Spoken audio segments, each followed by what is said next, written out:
ஹாய்ங்க. நாங்கள் ஊருக்கு வந்தாலே பூ வாங்குற பஞ்சமே இல்லை. இது பார்த்திங்கன்னா அத்தையோட வீட்டு முல்லைப்பூ செடி. ஒரே ஒரு முல்லைப்பூ செடி தான். ஆனால் பார்த்திங்கன்னா இதை கொடியாக படர விடாமல் நல்லா ஒடிச்சு இதை நல்லா கட்டி ஒரு நல்ல ஒரு பஞ்ச் மாதிரி அப்படியே வச்சுருக்காங்க. நல்ல செம்மையாக மெயின்டைன் பண்ணுவாங்க இந்த செடிகளை எல்லாத்தையுமேன்னு. ரொம்ப அழகாக அப்படியே பார்க்குறதுக்கே அவ்வளோ சூப்பராக இருக்கும். இந்த செடியில் பார்த்திங்கன்னா ஒரு முல்லைப்பூ குறைஞ்சது ஒரு 2 முழமாவது தினம் வந்துடும். அவ்வளோ பூ பூக்கும். இது போக ஊசி மல்லி இதெல்லாமே கூட வச்சுருக்காங்க. இந்த கிண்ணத்தில் ஒரு அரை கிண்ணத்துக்கு மேலே வந்துடும். அவ்வளோ பூ இருக்குது. அத்தையும் நானும் தான் இன்றைக்கி முல்லைப்பூ எடுத்துகிட்டு இருந்தோம்.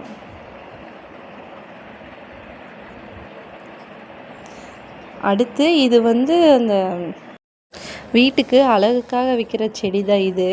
இந்த செடி பார்த்திங்கன்னா நல்ல ஒரு க்ரீனாகவும் ஃப்ளவர் அவ்வளோ ஒரு அட்டகாசமான கலரில் இருக்கும். பார்க்குறதுக்கே அவ்வளோ சூப்பராக இருக்கும். இந்த பூவுக்கு நிறைய பட்டாம்பூச்சியெல்லாம் நிறைய வருங்க. அதுக்கு பக்கத்தாடியே பார்த்திங்கன்னா கோழிக்கொண்டை, அப்புறம் அந்த பால் ரோஸ், இதில் கீழே களை வராமல் இருக்கிறதுக்காக டேபிள் ரோஸ் எல்லாமே வச்சுருக்காங்க. டேபிள் ரோஸ்லாம் நிறைய கலரில் இருக்குது. ரொம்ப அழகாக இருக்குது. ஒரு களை கூட இல்லாத அளவுக்கு சூப்பராக மெயின்டைன் பண்ணுவாங்க. எவ்வளோ நீட்டாக வச்சுருக்காங்க பாருங்கள். இது நம்ம வீட்டுக்கு முன்னாடியே தான், வீட்டை ஒட்டியே தான் அத்தை வீடு. இந்த சைடெலாம் பார்த்திங்கன்னா முன்னாடி இப்படி தான் இருக்கும். அதுவும் நேற்று நல்ல மழை சூப்பராக இருந்தது. அப்புறம் இது நம்ம வீட்டில் கொஞ்சம் முள்ளு கத்திரிக்காய் ரொம்ப நாளுக்கு அப்புறம் ஒரு 4 முள்ளு கத்திரிக்காய் வந்திருக்கு. இந்த முள்ளு கத்திரிக்காய் சைஸ் நல்லா பெரிய சைஸாக வரும். இதில் ஒரு 4 காய் இப்போதைக்கு இருக்குது. இதில் ஒரு காயை விதைக்கி விட்டுறலான்ட்டு இருக்கேன். நல்ல காய் பாருங்கள் எப்படி இருக்குன்னு. இந்த காய் பார்த்திங்கன்னா நல்லா இவ்வளோ பெருசு வரும்.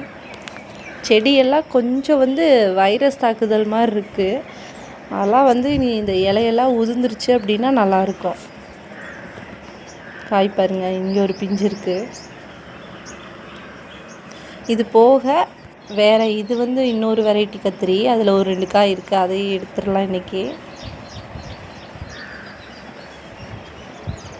இந்த தடவை ஒரு 4-5 வெரைட்டியாக கத்திரிக்காய் வச்சுருக்கோம் நம்ம.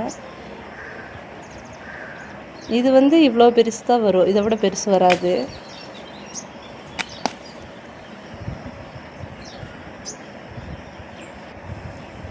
இங்கே ஒரு பிஞ்சு இருக்குது பாருங்கள்.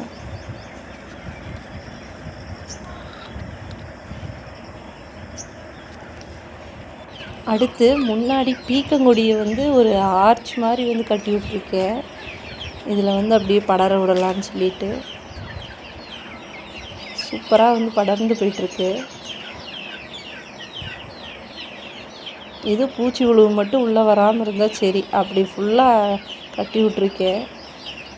இதில் படர்ந்து போச்சுன்னா சூப்பராக வருங்க. அந்த க்ரில்லு கம்பியை பிடிச்சி அப்படியே படர்ந்ததுன்னா நம்ம அதுக்கு படர்றதுக்கும் நல்லா சௌகரியமாக இருக்குது. இது பார்த்திங்கன்னா அந்த லாங் பீனு, அதுவும் இதில் சேர்ந்து படர்ந்துட்டுருக்கு. ஒரு செடி மட்டும் இதில் மேலே ஏறிடுச்சு.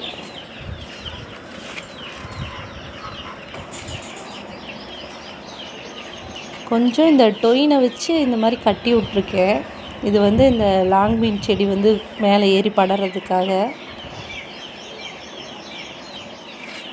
இந்த நெட்டுக்கே டொயினை வச்சு தான் கட்டி விட்ருக்கேன். எல்லாமே சூப்பராக அப்படியே படர்ந்து வந்துட்டுருக்கு.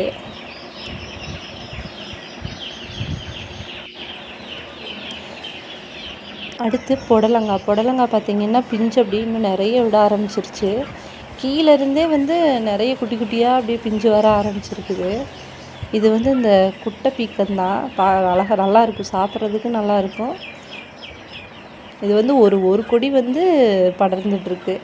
ரொம்ப நாளைக்கு முன்னாடி வச்சதுங்க. ஆனால் எனக்கு வந்துட்டுருக்கு. இது முடக்கத்தாவும் ஒரு கொடி வச்சது தான். பார்த்திங்கன்னா இதில் நிறைய அப்படியே படர்ந்துருக்கு. இந்த முடக்கத்தாங்கீரையை நம்ம பேஸ்டாட்ட அரைச்சி தோசை மாவில் கலந்து தோசை ஊற்றலாம். கசப்புலாம் பெருசாக தெரியாது. ஆனால் சூப்பராக இருக்கும். விதையெல்லாம் வேறு காஞ்சிருக்கு. நம்ம இதை பிடுங்கிட்டோம் அப்படின்னா கூட அடுத்த தடவைக்கு இந்த விதையை எடுத்து வச்சோம்னா போட்டுக்கலாம். நல்லா இந்த மாதிரி கொழுந்தாக இருக்கிற தலையை ஃபுல்லாக பறித்து எடுத்து நம்ம அரைச்சி யூஸ் பண்ணிக்கலாம். நல்லாயிருக்கும்.